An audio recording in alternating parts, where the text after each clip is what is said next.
Аудан әкімнің орынбасарлары, мәслихат аппараты, аудандық бөлім басшылары, кент және ауылдық округтердің әкімдері, бұқаралық ақпарат құралдарының өкілдері қатысып отыр. Құрметті депутаттар, сессия алдында өткен тұрақты комиссиялардың бірлескен отырысында сессияның күн тәртібіне ұсынылған 7 мәселе қаралған болатын. Сессияның күн тәртібі қолдарыңызда бар. Осыған орай күн тәртібін тұтастай дауысқа қоямын. Бекітілсін деген депутаттардың дауыс беруін сұраймын. Қарсы қалыс жоқ, күн тәртібі бекітілді. Құрметті депутаттар, сессия жұмысы осы бекітілген күн тәртібі бойынша және аудандық мәслихаттың регламентіне сәйкес жүргізілетін естеріңізге саламын. Құрметті әріптестер, енді сессия жұмысына кірісеміз. Аппарат бар ма? Құрметті әріптестер, күн тәртібінде 7 мәселе ұсынылған, жаңа өздеріңізге назарларыңызға жеткіздім.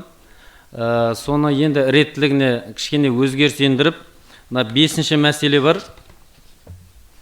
Шиелі аудандық мәслихатының 2024 жылғы 31 қазандағы Шиелі ауданының әкімдігі жанындағы терроризмге қарсы аудандық комиссия құрамын бекіту туралы нөмірі 22-3 шешіміне өзгеріс енгізу туралы мәселе бойынша хабарлама жасау үшін сөз Шиелі аудан әкім аппаратының басшысы Карим Қалымжан Болатұлына беріледі.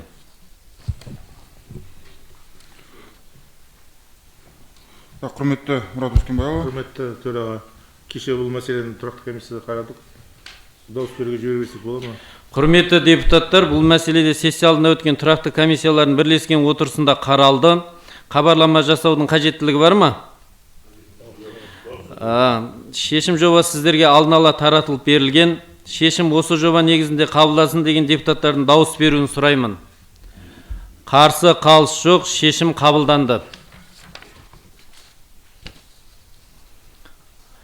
Күн тәртібіндегі бірінші мәселе бойынша 2025-27 жылдарға арналған аудандық бюджетті бекіту туралы аудандық мәслихаттың 2024 жылғы 19 желтоқсандағы нөмірі 24-8 шешіміне өзгеріс енгізу туралы мәселе бойынша хабарлама жасау үшін сөз Шиелі ауданының экономика және қаржы бөлімінің басшысы Жұмаділ Маратжан Асқарбекұлына беріледі.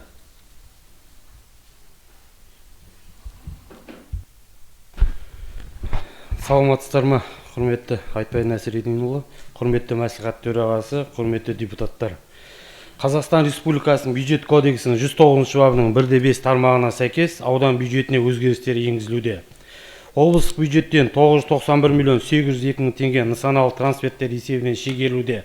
Атап айтқанда, Шиелі аудандағы аудандық маңызы бар Самара-Шымкент 8 шақырым автомобиль жолын қайта жаңғыртуға 178 миллион 518 мың теңге, Шиелі ауданы Телекөл ауылдық округіндегі көшелер мен автомобиль жолдарын күрделі жөндеуден 346 миллион 465 мың теңге, Байгоғым ауылдық округінің Байгоғым ауылында автомобиль жолдарды күрделі жөндеуден 4 миллион 337 мың теңге, Шиелі ауданы Тартоғай ауылындағы Момышұлы көшесін күрделі жөндеуден 30 миллион 327 мың теңге, Шиелі ауданы Жақаев ауылындағы ішкі жолдарды күрделі жөндеуден 432 миллион 155 мың теңге, бұл облыстық трансферттер есебінен шегеріліп алынып жатыр.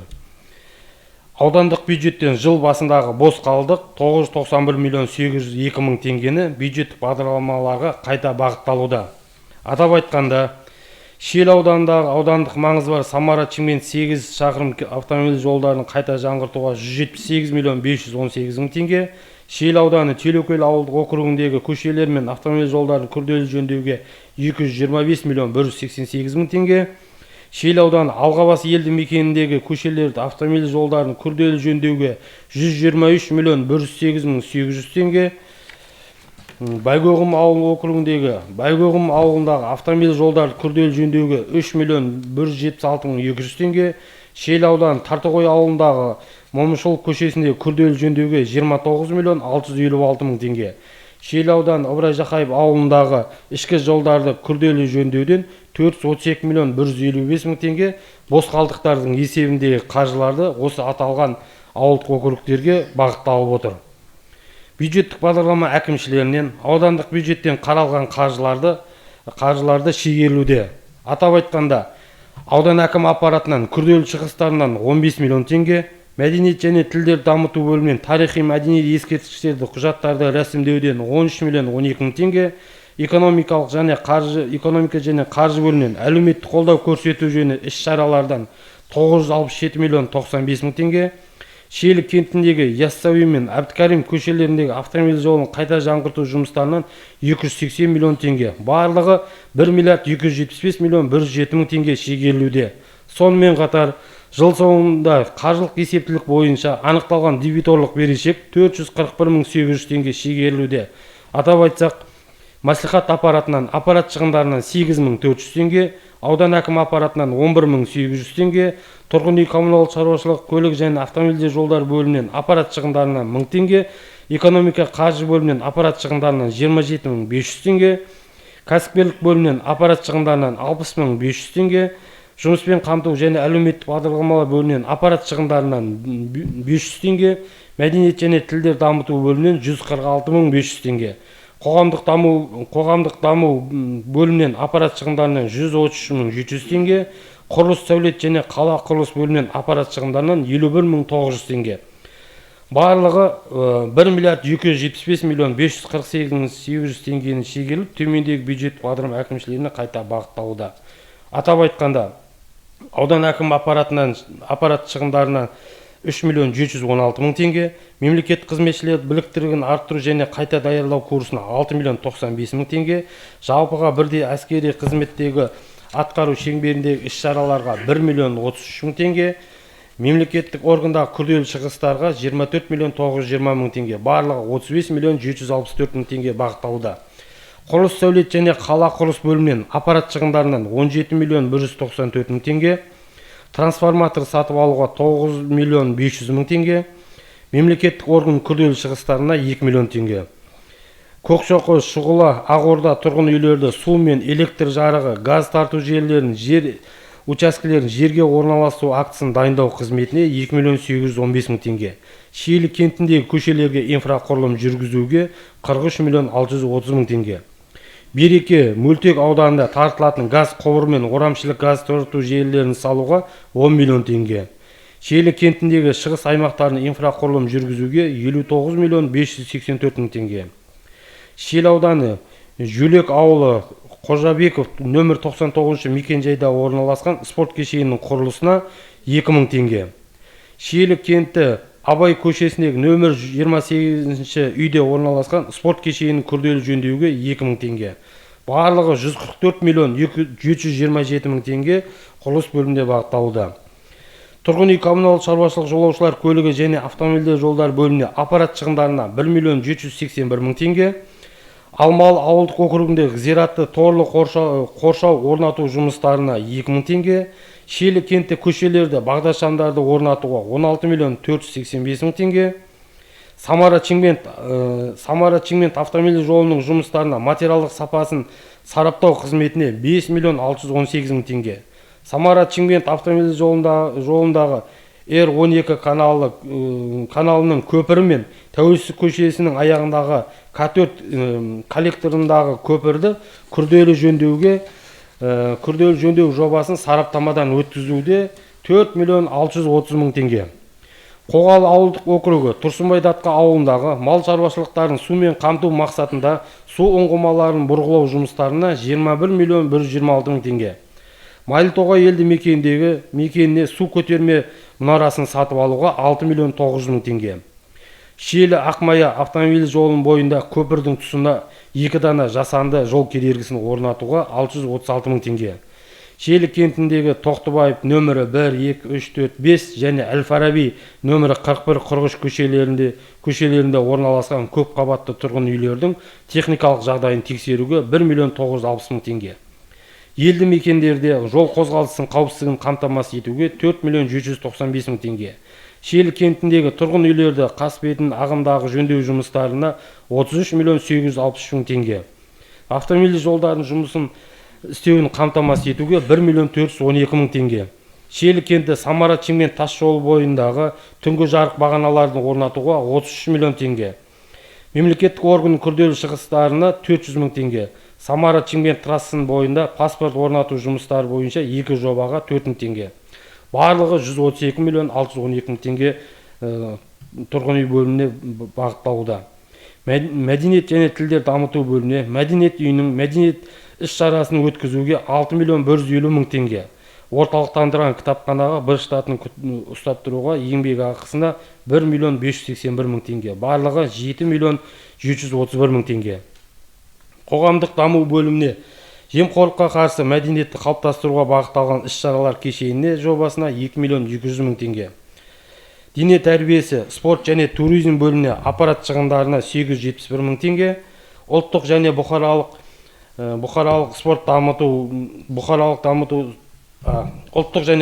спортты дамытуға 13 миллион теңге.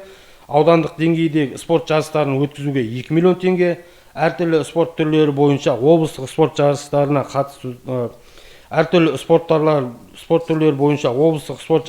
қатысуға 10 миллион теңге. Барлығы 25 миллион 871 мың теңге бағытталуда. Жұмыспен қамту және әлеуметтік бағдарламалар бөліне мүгедектігі бар адамдардың құқықтарын қамтамасыз етуге және өмір сүру сапасын жақсартуға 3 миллион 582 мың теңге. Жергілікті өкілетті органдардың шешімі бойынша мұқтаж азаматтар жекешелеген топтардағы әлеуметтік көмекке 12 миллион 240 мың теңге. Барлығы 15 миллион 822 мың теңге бағытталуда. Кент әкім аппаратына Шиелі кентінің орталық бөлігі Теріскей бет, Көкшоқы мөлтек ауданы және аллеялар мен скверлерде түнгі жарық шамдарды күтіп ұстау қызметіне 25 миллион теңге.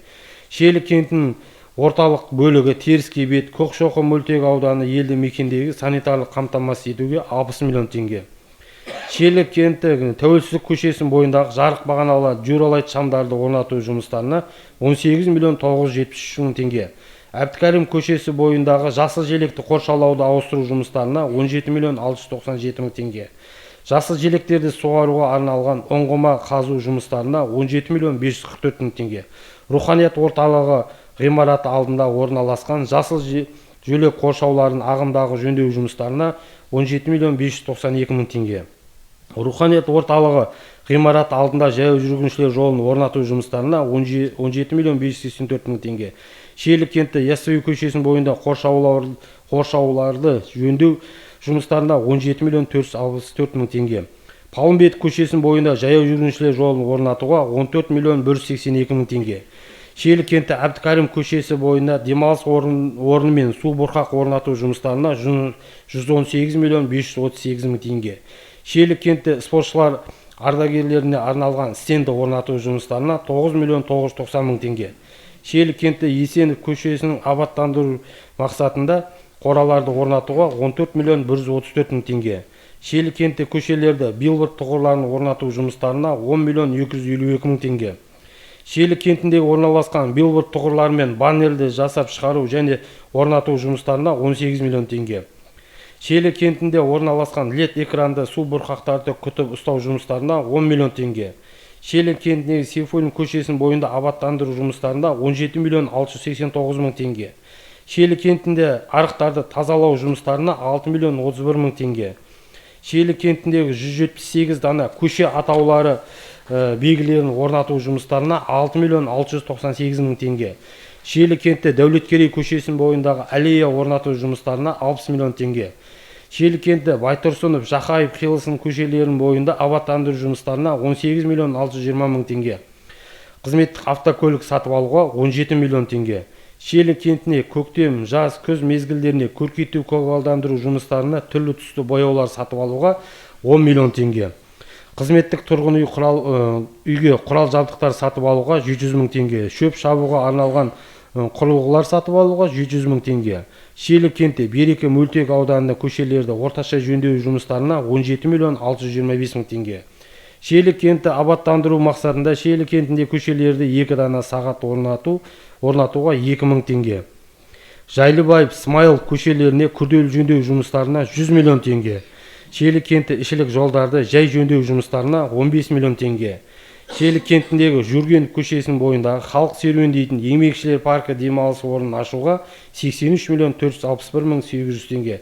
Барлығы кент әкім аппаратына 740 миллион 476 мың 800 теңге бағытталуда. Байгоғым ауылдық округі әкім аппаратына күрделі жөндеуден өтетін ауыл көшелерінің жөндеу жұмыстары мен материалдық сапасын тексеруге 2 миллион 346 мың теңге. Бәйтерек ауылдық округі әкім аппаратына Ақтам елді мекеніндегі Достық көшесіне жай жөндеу жұмыстарына 5 миллион 255 мың теңге. Бидайкөл ауылына кіреберісіне арка төлқұжат орнатуға 14 миллион 35 мың теңге. Барлығы 19 миллион 290 мың теңге. Еңбекші ауылдық округі әкім аппаратына түнгі жарық шамдарын орнатуға 6 миллион 774 мың теңге. Жөлек ауылдық округі әкім аппаратына Жөлек ауылына кіреберісіне арка мен елді мекендегі төлқұжатын орнатуға 13 миллион теңге. Жаңа Тұрмыс ауылдық округі әкім аппаратына Байсын ауылына кіреберісіне арка мен елді мекендегі төлқұжатын орнатуға 13 миллион теңге.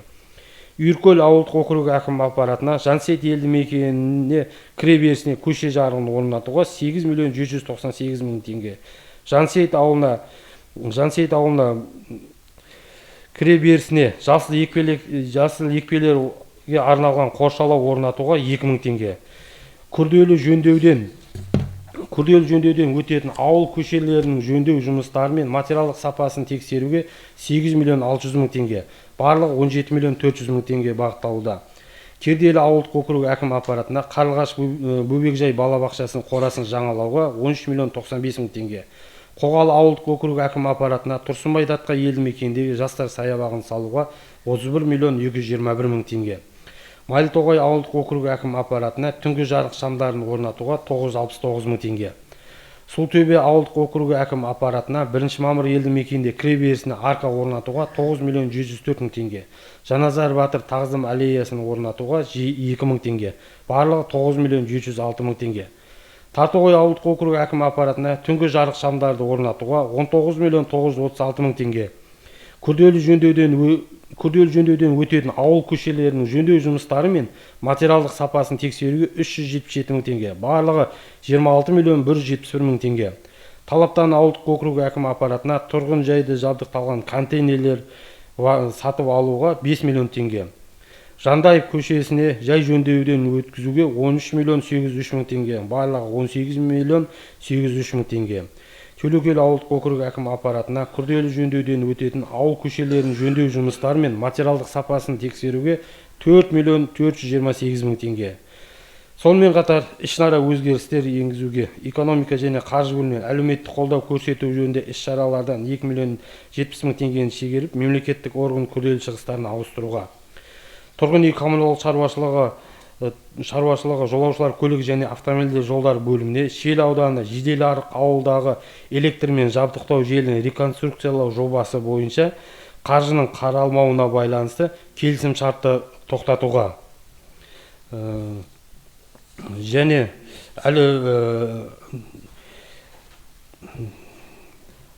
атаулы әлеуметтік көмектен 24 миллион 629 мың теңгені шегеріп, жергілікті өкілетті органның шешімі бойынша мұқтаж азаматтарға әлеуметтік көмекке қайта бағыттауға.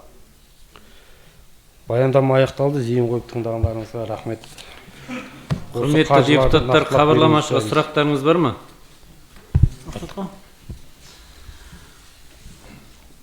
Мұратжан, өткенде анау Қарғалының көше жарығына 2 миллион 935 мың теңге сұраныс бар еді, маған қосылмапты ғой. Кеше қоғамдық кеңесте де осыны өтіп. Енді өзіңіздерге белгілі 991 миллион теңге қазіргі біздің өзіміздің бос қалдық есебінен жаңа айтып өттім. Ауылдарға жол жөндеуге қойып отырмыз. Сол себептен де қазір доходты да көтеріп отқан жоқпыз. Бос қалдықтың есебінен шегерілген нәрселерге ақшасын қойып отырмыз. Өзіміздің қаржылардың өзіміздің бөлінген қаржыларды қазір шегеріп, осы қажет деген бағыттарға бағыттап беріп отырмыз. Сонда Қарғалының көше жарығы қажет емес пе? Айналдағы 2 миллион 900 мың теңге. Әлекеміз өткенде өтініш жасадық, не қоспадыңыз? Сіз өде бердіңіз қосамын деп.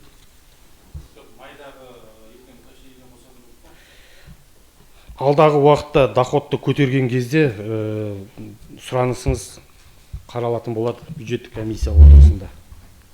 Менде де сұрағым бар. Мынау Мұрат Мұратжан Асқарбекұлы. Өткенде мен сізге айтқан, мына кроссворд па, жоқ жұмбақ па, Шелін кентінің шығыс аймақтағы инфрақұрылым жүргізуіне 59 миллион бөліп отырсыз ғой. Солай ма? Иә. Енді шығыстың аты бар шығар, аттары бар шығар, бір Иван ба, Николай ма, аттары көшелері бар ма, жоқ аймағы бар ма, басқа. Шығыс дейсіңдерді қоясыздар. Қай шығыс ол? Шығыс деген үлкен не ғой? Соны мен айттым ғой сізге кеше.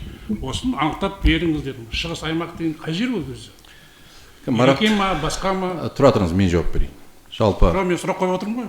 Жауап берейін мен. Енді мен айтып отырмын ғой. Жауап берейін. Құрметті депутаттар, көтеріп жатқан мәселенің бәрі кеше тыңдау өткіздіңіздер ғой енді. Тұрақты кеңес сол жерде қаралды. Одан кейінгі жағдайдың бәрін біліп отырсыздар. Ауданның бос қалдығының 1 миллиард ақша облысқа кетіп жатыр. Қазіргі таңда облыстан, аудандардан салықты көбейтуге рұқсат беріп жатқан жоқ. Жалпы. Ендігі мәселе, көтеріп жатқан мәселеңіз 59 миллион қаржы бөлініп отыр. Ана жерде әлеуметтік тұрмыс төмен отбасыларға үй соғылған. Ол жердегі проектілерге біз қазіргі таңда жолы бар, светі бар, газы бар, электрисі бар, соларға ауданның есебінен 10% қаржыландырып жатыр. Соның есебінен біз қазіргі таңда оны ертең сәуір айында халыққа беруіміз керек. 60 үй бар ол жерде. Біз кеше мердігерлерге жылдың аяғында үйді соқтырғанбыз. Қаладан, Жалағаштан үй бітпеген үйлерді біз қаржылап сатып алып отырып. Енді ол үйлерді халықтың пайдасына бермейміз бе? Неге ұстаймыз? Ол жерде Шұғылаудан, сосын шығыс 1, шығыс 2 баста соған микрорайондар ашылғанбыз, атауы солай болған. Екінші мәселе бойынша, Қарғалы бойынша көтеріп жатқан мәселеңіз дұрыс. Қазіргі таңда ертең майда сессия болады. Сол кезде бюджеттің мүмкіндіктерін ауылдарға сұранысқа бағыттаймыз. Оны дұрыс түсініп, дұрыс қабылдаңыздар. Қазіргі таңда мынау қойылып жатқан ақшаның бәрі 5 ауылдың жолына қойылып жатыр.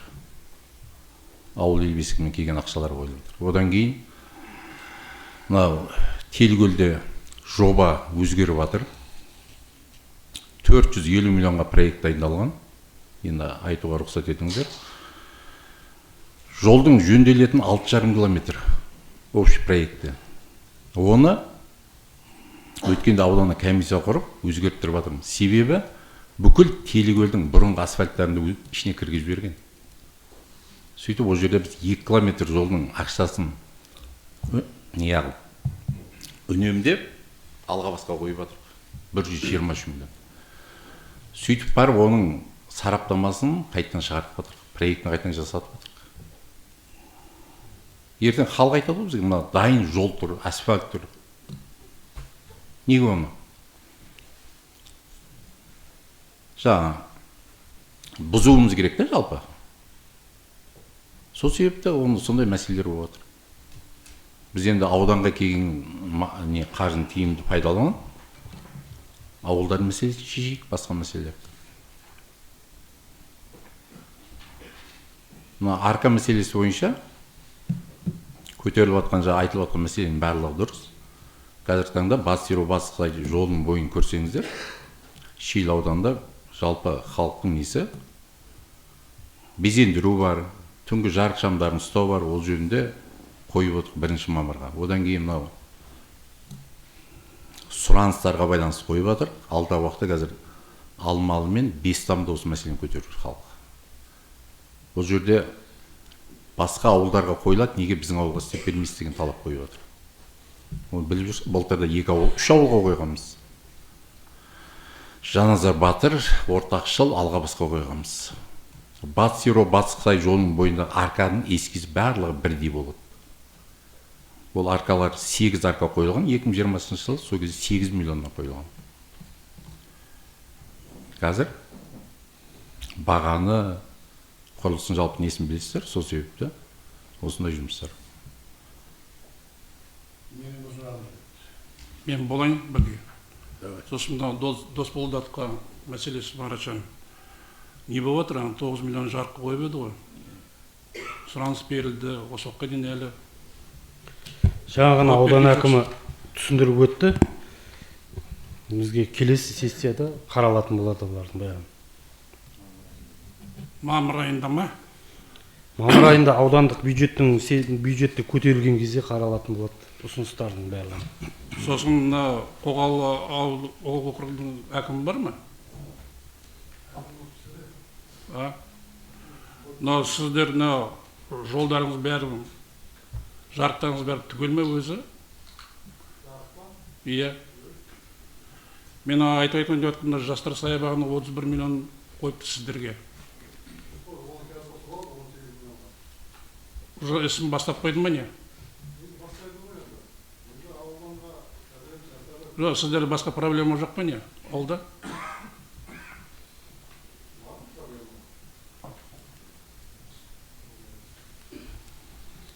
Ең бірінші кезекте өзекті мәселелер керек қой. Кешеде келді облыс депутаттар.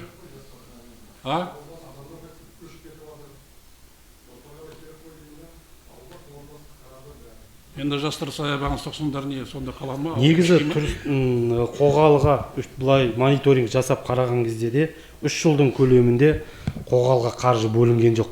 Басқа аудандарға, басқа ауылдық округтерге жолына, суына алынып атты, жарықтарына Қоғалыға ақша берілген жоқ енді. Ол жақта да жастар саябағын салуға да, ол жақта да енді жастар бар ғой енді. Халық тұрады. Сонымен бітетін шығар деп ойлаймын да енді, көшпейтін шығар одан кейін. Басқа проблема бәрі шешілсе. Одан кейін ақша сұрамайтын шығарсыңдар деген ғой. Тіршілік Болды, болғаннан кейін. түсінікті, проблема болса соны шешу керек еді ғой. Бірінші. Мен сұрағым анау Қосенкіге байланысты. Қазіргі халыққа керегі су ғой. Былтыр скважина қазылды, бірақ су ащы болып шықты. Соныменен ешкім көтермейді бұл вопросты. Не істейміз? Ол бойынша дұрыс көтеріп жатқансыз. Кім Дәнекер деген мекеме ұтып алған білесіз? Құрылыс бөлімі дана 30-ке шығып кетті қазір. Енді оны егер по проекту сол тереңдіктен шығарса, скорее всего, ол подрядчиктің кінәсі жоқ шығар.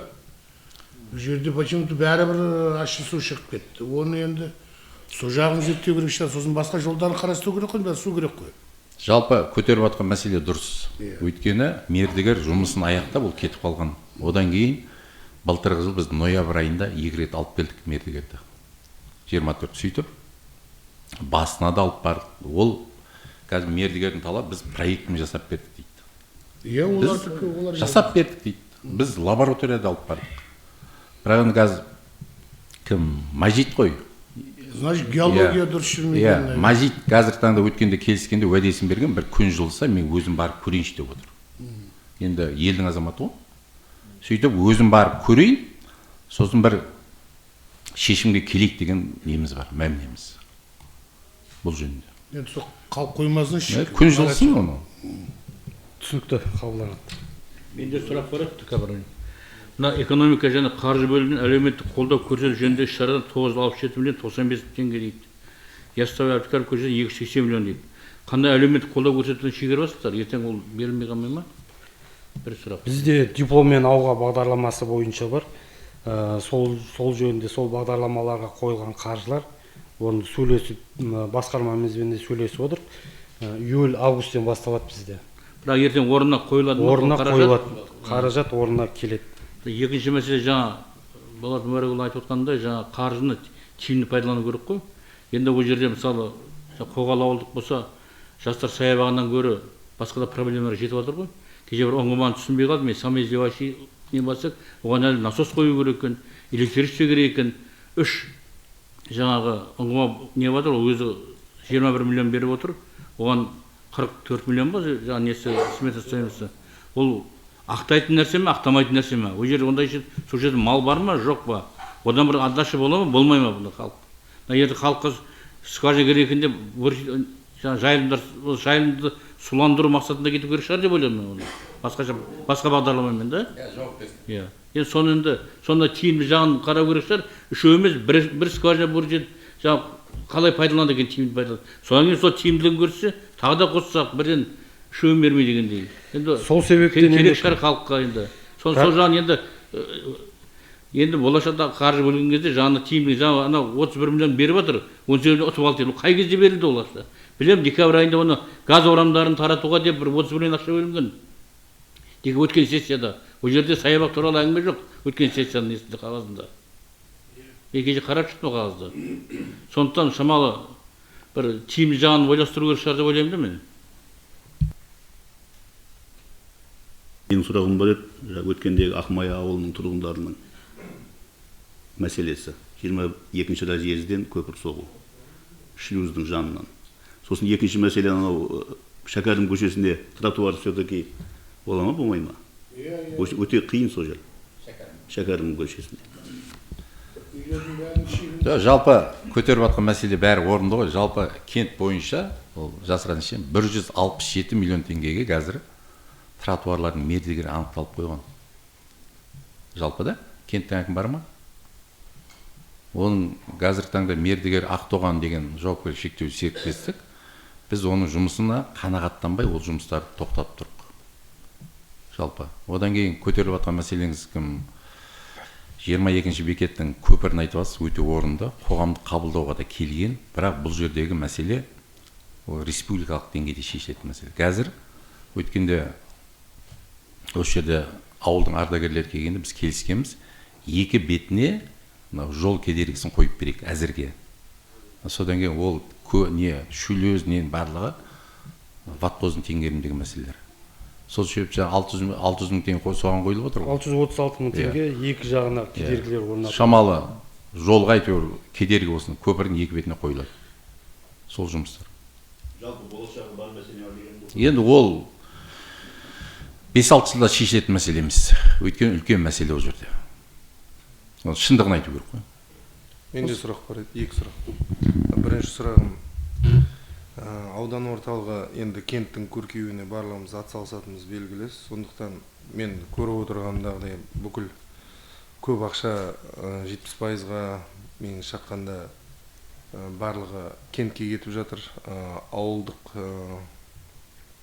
Ауыл халқы мен кенттің халқын салыстырғанда пропорция бойынша бір 50-50 шығар, енді общий 86 мың болса бір 40-45 мыңы осы кентте, 40-45 мыңы ауылдарда.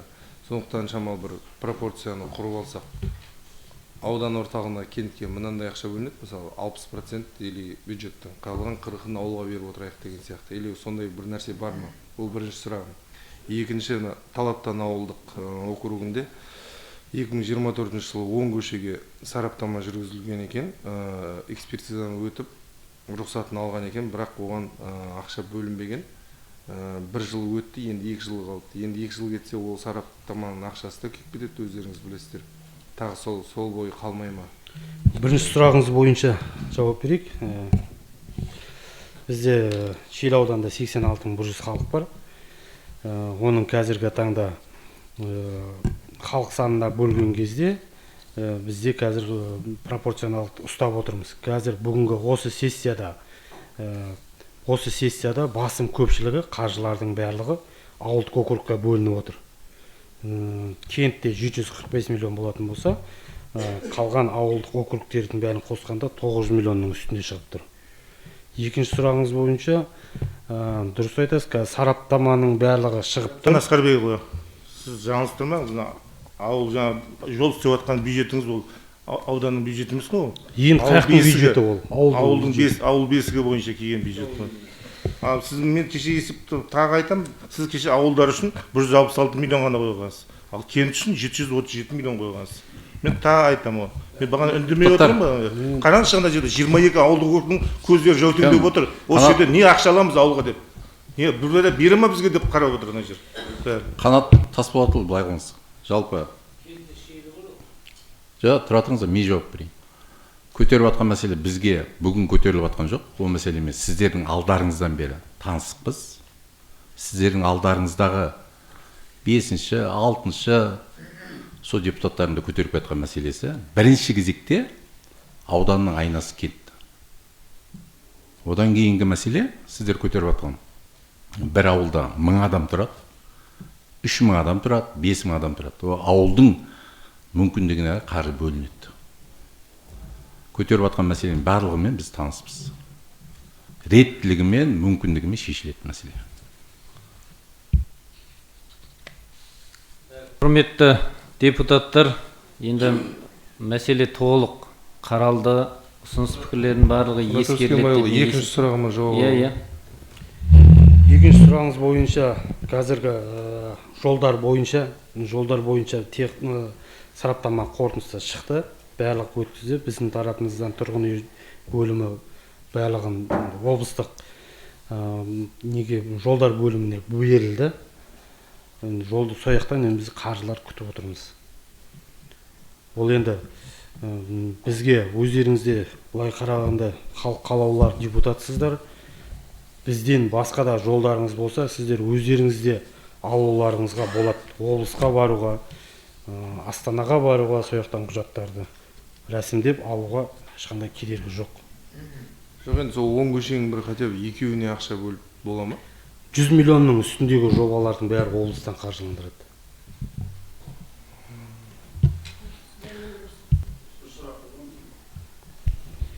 Әл-Фараби көшесінің бойындағы 41-ші және 43-ші көпқабатты үйлерге байланысты техникалық сараптама қорытындысын жасауға қарап жатқан өте қуаныштымын. Шынымен де халықтың сұранысы еді. Енді бірақ осы қорытындының оң және теріс шешім шыққанда біздің әрекетіміз қандай? Бұл жөнінде кеше сізге түсіндіріп берілді ғой. Шешімнің қорытындысы айтқан жоқ, жалпы жасалып жатыр деді, болды. Айтып берсеңіздер.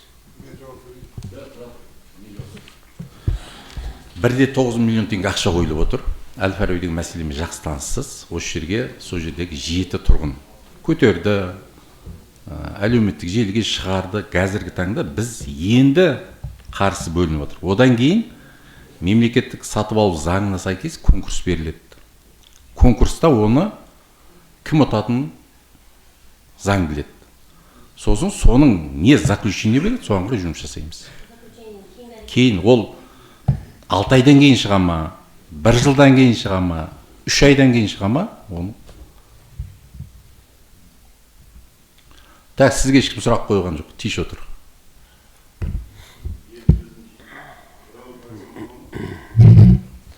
Так, құрметті әріптестер, тағы сұрақтарыңыз бар ма? Жоқ болса, Мұрат Өскенович, ұсыныс. Иә.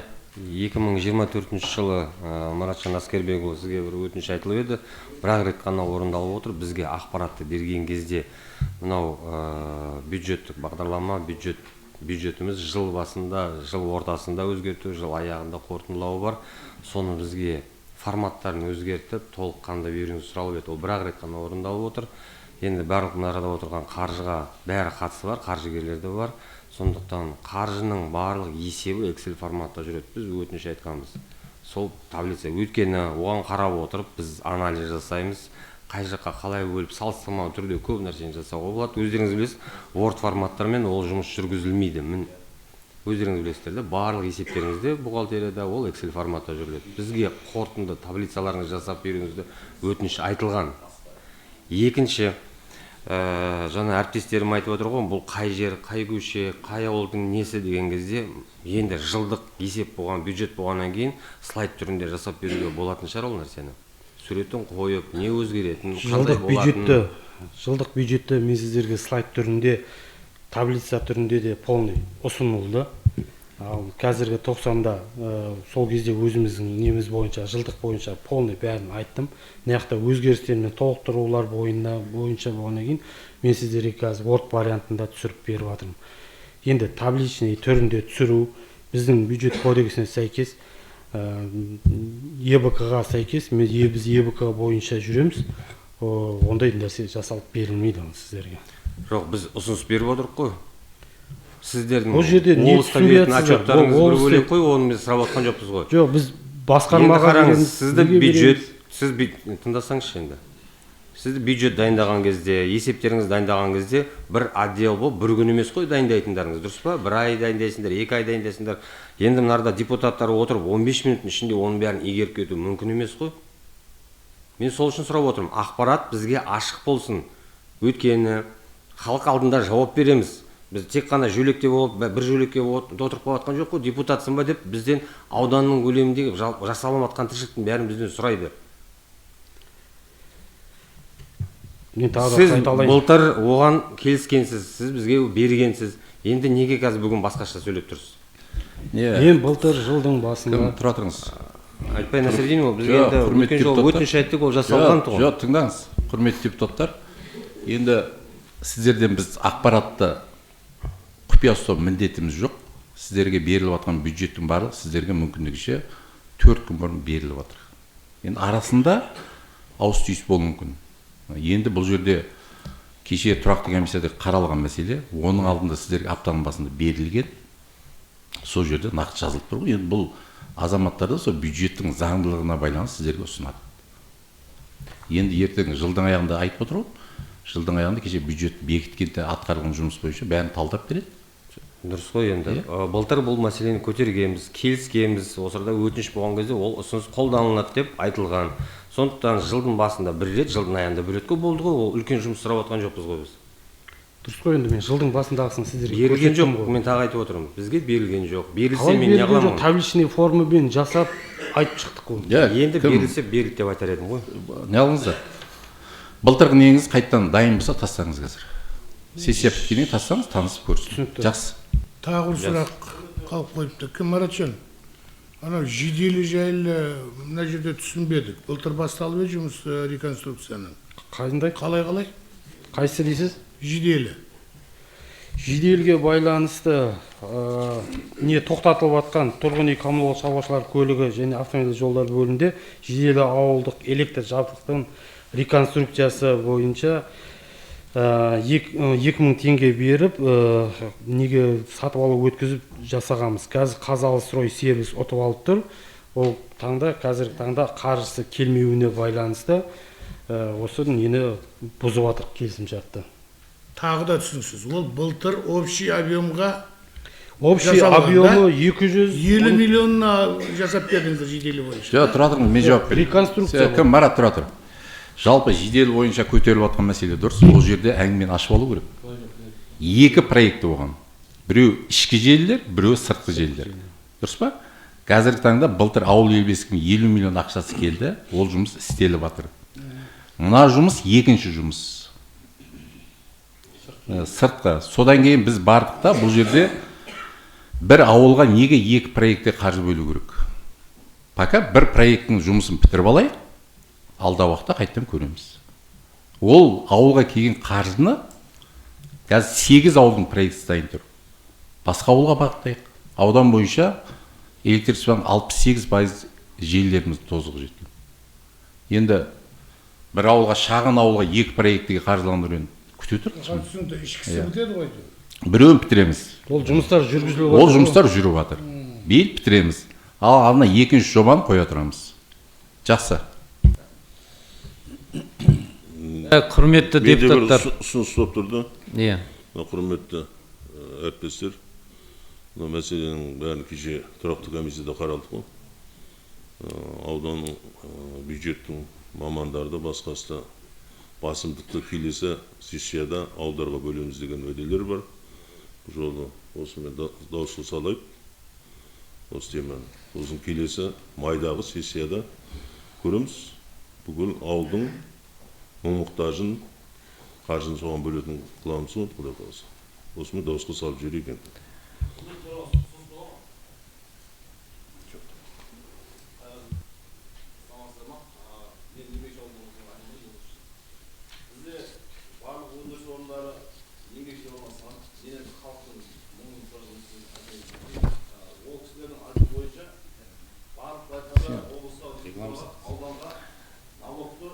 Елдос, оның барлығын қазір біз күн тәртібін бітіріп алайық, сосын барып ұсыныс пікірлеріңіз бар ма деген кезде айтасыздар. Құрметті әріптестер, құрметті сессия қатысушылар, енді бұл жерде барлығымыздың елегеніміз бір терінің пұшпағы, жалпы осы Шиелі ауданының әлеуметтік экономикалық жағдайының дұрыс болу бағытында, сондықтан да қойылып жатқан сұрақтарға мүмкіндік болса, ашуланбай, эмоцияға берілмей, дұрыс жауап берейік, құрметті әріптестер. Барлығымыздың да мақсатымыз бір. Ешкім жеке мақсатын айтып жатқан жоқ бұл жерде. Енді құрметті әріптестер, енді кеше тұрақты кеңесте де бұл мәселе жан-жақты талқыланған, қаралды, ішінара енгізілген өзгерістер де толық айтылды. Сондықтан шешім жобасы сіздерге алдын ала таратылып берілген. Шешім осы жоба негізінде қабылдансын деген депутаттардың дауыс беруін сұраймын. Қарсы, қалыс жоқ, шешім қабылданды. Рахмет. Күн тәртібіндегі екінші мәселе Шиелі ауданының жер комиссиясының құрамын және комиссия туралы ережені бекіту туралы мәселе бойынша хабарлама жасау үшін сөз аудандық ауыл шаруашылығы және жер қатынастары бөлімінің басшысының міндетін атқарушы Меңлібеков Ерлан Талғатбекұлына беріледі. Құрметті төраға, кеше талқыладық, бірақ өзгеріс ұсынып ешқандай өзгеріс ұсынбапты. Енді Айтбай Насыренұлы өзіңізге белгілі, бұлдар осы комиссия мүшесіне байланысты шамалы шуымда шықты. Өзінің өкілеттігін пайдаланып, жер алды дегенде сөз болды. Соған байланысты мына жерде кілең мекемелер екен, 3 азамат қана жеке тұрғындардың атынан өткен екен, жаңағы депутаттардан. Ал мына өздеріңіздің жер комиссия туралы ережеде ұйымдық жерлерден де жер комиссиясы мүшесі бола алатындығын көрсеткен екен. Соған сәйкес кеше бір заңгер азаматты ұсынып, осында тәуелсіз заңгер Баетов деген азамат шамалы құжаттармен хабары бар. Сол осы жерге комиссия мүшесі болса, бір жағынан заңдылық. Жалпы дұрыс, бұл жөнінде хабарым бар. Көтеріліп жатқан мәселе. Сол себепті өзі комиссияны жылына бір обновление жаңартып отырық. Қазіргі таңда да өздеріңіздің араларыңызда облыстық мәслихаттың депутаты бар. Одан кейін аудандық мәслихаттың 2 азаматы бар. Жалпы сол 13 адамның ішінде 3-і халық қалаулылары. Оның ар жағында азаматтар газ, су, аяқ су, электр энергияның сол саланың мамандары болуға міндетті ол жерде. Сол себепті оны қойып отыр. Енді 2 ардагер бар. Ол ардагерлер осы саланың мамандары. Себебі былтырғы жыл ауданға 5000 гектар жерді қайтару жөнінде тапсырма берілген. Соның жұмысының нәтижесінде біз аудан 6200 гектар жерді мемлекеттік меншігіне қайтарып алдық. Биылғы жылда осы жұмыстар жүреді. Себебі бұл жердегі Сарсудың өңірі бар, Бетпағымыз бар, Қызылқұмның өңірі бар. Сол жерлерде осы кісілер осы саланы білет деп қосып отырық. Сақып Базарбайды білесіздер, бабасы Тілеу. Енді бұл жерде ешкім жоқ. Кешегі ұсынып атқан азаматыңыздың оның өмір баяны білесіз. Қандай істі болған, қандай мәселелер қаралған. Сол себепті маған яғылған жоқ. Өмір баян білесіздер? Ол қазір соттылықпен алынған ғой өмір баян. Енді бәрі заңгер болып. Жоқ, дұрыс, ол жеке несін істей берсін. Қарсы емес, алда уақытта көрейік, басқа комиссия қосайық. Енді бұл жерде де көтеріліп жатқан мәселе енді комиссияның төрағаларының өмір баянының ар-намысы таза болу керек қой. Жақсы, рахмет. Алда уақытта ауданның юристі болады комиссияда, сол заңдылығын шешіп береді. Жақсы, тыңдағаныңызға рахмет. Құрметті депутаттар, басқа ұсыныс пікір жоқ қой? Онда осы шешім жобасы сіздерге алдын ала таратылып берілген. Шешім осы жоба негізінде қабылдансын деген депутаттардың дауыс беруін сұраймын. Қарсы, қалыс жоқ, шешім қабылданды. Күн тәртібіндегі 3-ші мәселе бойынша Шиелі ауданы бойынша 2025-29 жылдарға арналған жайылымдарды басқару және оларды пайдалану жөніндегі жоспарды бекіту туралы мәселе бойынша хабарлама жасау үшін сөз аудандық ауыл шаруашылығы және жер қатынастары бөлім басшысының міндетін атқарушы Меңлібеков Ерлан Талғатбекұлына беріледі. Құрметті Айтбай Насыренұлы, құрметті Мұрат Өскенбайұлы. Құрметті кешеде бұл мәселені қарадық. Дауысқа жіберсек. Рахмет. Бұл мәселеде сессия алдында өткен тұрақты комиссияның бірлескен ұсыныстары бар, құрметті төраға. Айтыңыз. Ерлан, енді кеше өзіңіз талқыладыңыз, яғни бұл жоба бойынша, біздің түсінігіміз бойынша, яғни резервке алу мәселесі, яғни жайылымдық жерлерді сол жағын ғана коротко түсіндіріп жеңізші, сосын сұрақ қойып береміз соған байланысты. Біздегі мынау Сарсу массиві, Қаратау жайылымдық, маусымдық жайылымдықтардан 415 000 гектар жердің ішінен 110 000 гектар суландыру көздерімен қамтамасыз етілген жерлерді 4 жылға резервке алынып отыр.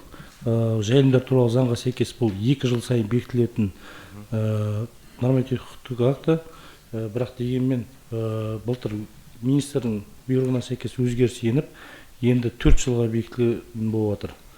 Яғни осы жайылымдық жерге ара жігін ажыратып жейік, шаруа қожалықтар ғана сол резервті пайдалана ала ма, әлде сол ауыл тұрғындары өздерінің жеке малдарымен де барып пайдалана ала ма? Соны айтсаңыз. Бұл жерде шаруа қожалықтар өздерінің жеке қожалық жерлері бар ғой. Бұл негізінен ауылдың сауын малдары бар, сыртқа шығатын бойдақтары бар.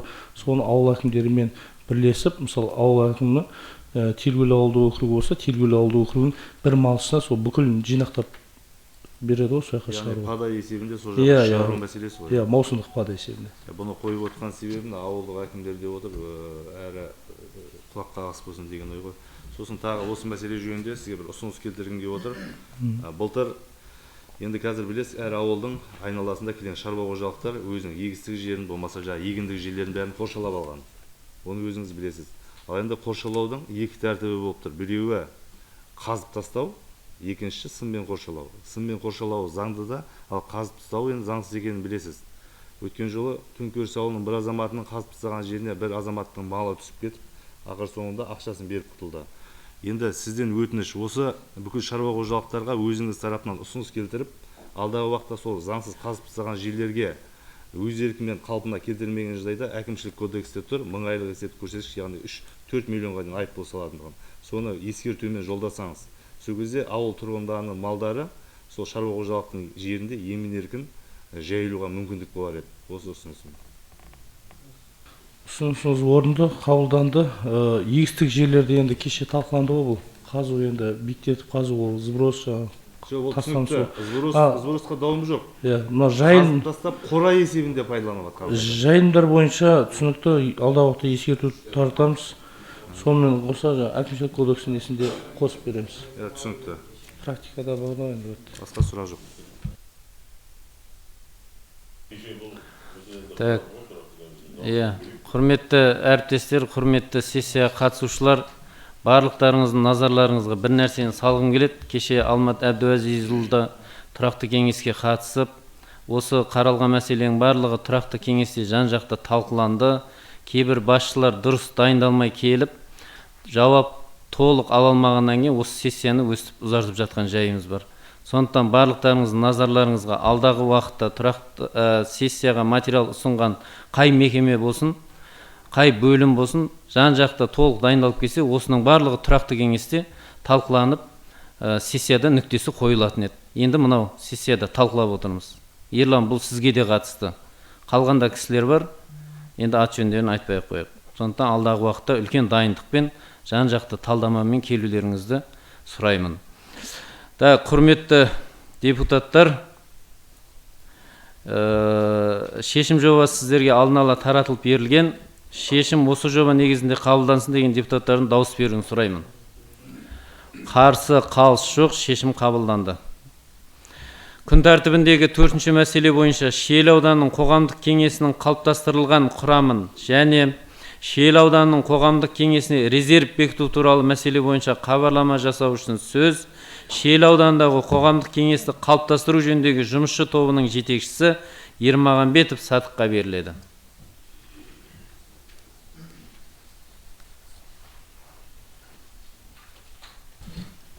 Құрметті аудан әкімі Айтбай Насреддинұлы, құрметті төраға Мұрат Бескенбайұлы, құрметті депутаттар, құрметті сессия қатысушылар.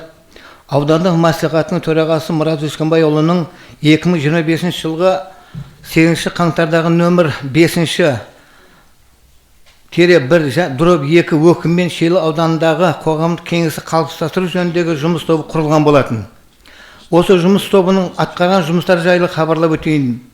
Шиелі ауданындағы қоғамдық кеңесті қалыптастыру жөніндегі жұмыс тобының 2025 жылғы 14 қаңтардағы бірінші отырысында жұмыс тобының төрағасы сайланып, Шиелі ауданындағы қоғамдық кеңесінің мүшелігіне 15 адам, резервке 7 адам қабылдау жөнінде келісіліп, Шиелі ауданындағы қоғамдық кеңеске қабылдау туралы конкурс аудандық Өскөңір газетіне және аудандық мәслихаттың ресми сайтына қаңтар айының 20 мен 31 аралығы болып хабарландыру берілді және қаулы қабылданды. Шел ауданындағы қоғамдық кеңеске қабылдау туралы конкурс аудандық Өскемен газетінің 2025 жылғы 18 қаңтардағы нөмір 4 шығарылымында және аудандық мәслихаттың ресми сайтына жарияланды. 2025 жылғы 5 ақпандағы Шел ауданындағы қоғамдық кеңесті қалыптастыру жөніндегі жұмыс тобының екінші отырысында құжат тапсырған 25 үміткердің құжаттары тексерілді. Тексеру нәтижесінде өзін-өзі ұсынған Баймұратова Жібек Орынбайқызы және Шел аудандық Ауғанстан соғыс ардагерлерінің патриоттық жастар қоғамдық бірлестігі ұсынған үміткер Берімбетов Серікбай Жапарбергенұлы қоғамдық кеңестер туралы заңына сәйкес Шел аудандық қоғамдық кеңес құрамында 2 рет мүше болуына байланысты әңгімелесу сатысына жіберілмеді. Қоғамдық кеңеске үміткер 23 адамның әңгімелесу сатысы өткізу осы жылдың 12 ақпанында сағат 10-ға шақырылды. Әңгімелесу сатысында 2 үміткер келмеді. Үміткер Жүсіп Қанат Жаңабатырұлы шет елдерде болуына байланысты әңгімелесу сатысына қатыса алмады. Үміткер Махамбетов Әбіләкім Асанұлы себепсіз келмеді. Үміткерлермен әңгімелесу және болды бағалы парақтарының негізінде Шел ауданындағы қоғамдық кеңесінің құрамына төмендегі 15 адамды, қоғамдық кеңесінің резервіне 6 адамды аудандық мәслихаттың сессиясына ұсынылып отыр. Шел аудандық қоғамдық кеңесінің мүшелігіне Бекішев Қабілет Сейтбекұлы, Есімов Ғани Сейтомарұлы, Салқынбаев Мұхамбетжан Бекмұрзаұлы, Мырзабеков Насырбек Аябекұлы, Бегайдаров Әділбек Тәліпұлы, Әлтай Халықбек Сейтханұлы, Күлімбет Болат Мәлібекұлы, Әлжанов Мәден Алғыбасович, Иханова Құттығыз Шайыққызы, Байжанова Шолпан Аяпбергенқызы, Женсікбаев Ербол Ехулаевич, Пірімбет Нұрбол Садуақасұлы, Алдабергенов Алмат Абдуәзизұлы, Есенбаев Кенжехан Шахизатұлы және Досанов Сәбитхан Кемелұлы. Шел ауданының қоғамдық кеңесінің резервіне Тиханбаев Бахридин Кенжеғұлұлы, Өтебай Біржан Бақтыбайұлы, Байгенжеев Исабек Сәрсенбаевич, Әбдікамалов Жүсіп Дүйсенбекұлы, Сүлеймен Болат Мұлла Назарұлы, Әбдешев Ержан Біржанұлы. Құрметті депутаттар, осы ұсынымызды бекітіп беруіңізді сұраймын. Құрметті депутаттар, шешім жобасы сіздерге алдын ала таратылып берілген. Шешім осы жоба негізінде қабылдансын деген депутаттардың дауыс беруін сұраймын. Қарсы, қалыс жоқ, шешім қабылданды. Рахмет.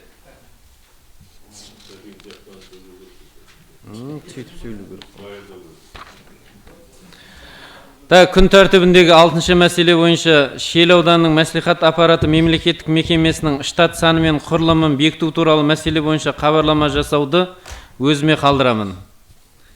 Хабарлама. Құрметті депутаттар, бұл мәселеде сессия алдында өткен тұрақты комиссиялардың бірлескен отырысында қаралды. Хабарлама жасаудың қажеттілігі бар ма? Жоқ болса, шешім жобасы сіздерге алдын ала таратылып берілген. Шешім осы жоба негізінде қабылдансын деген депутаттардың дауыс беруін сұраймын. Қарсы, қалыс жоқ, шешім қабылданды. Күн тәртібіндегі 7-ші мәселе бойынша Шел ауданында тұрғын үй көмегін көрсету мөлшері мен тәртібін айқындау туралы мәселе бойынша хабарлама жасау үшін сөз Шел аудандық жұмыспен қамту және әлеуметтік бағдарламалар бөлімінің басшысы Төлегенов Ағбай Үрстемұлына беріледі. Құрметті төраға, кеше талқыланды, сондықтан дауысқа салуға рұқсат. Құрметті депутаттар, бұл мәселеде сессия алдында өткен тұрақты комиссиялардың бірлескен отырысында қаралды. Ұсыныс бар еді. Айтыңыз. Мына кеше талқылағанда да бұны зорға өзіміз сұрап алдық. Болашақта дайындалып келсін де, жалпақ тілмен түсіндіретін қылып, ана заң, мына тармақ деп түсіндіресіздер, оны біз түсінбейміз. Жалпы халық қалай түсіндіреді? Ертең ана Өскемен газетіне бұқаралық құралдарына берген кезде де жалпақ тілмен түсінікті қылып, түсіндірме жұмыстары жүргізді деймін да. Түсінікті, кестеге шығарып, қалай есептеу тәсілін бәрін көрсетіп береміз. Кестеге шығарып, есептеу тәсілін көрсетіп береміз. Так, құрметті депутаттар, шешім жобасы сіздерге алдын ала таратылып берілген. Шешім осы жоба негізінде қабылдансын деген депутаттардың дауыс беруін сұраймын. Қарсы, қалыс жоқ, шешім қабылданды. Рахмет. Құрметті депутаттар, осы сессияға ұсынылған материалдарға байланысты қосып алатын, хабарлама жасайтын әріптестер бар ма?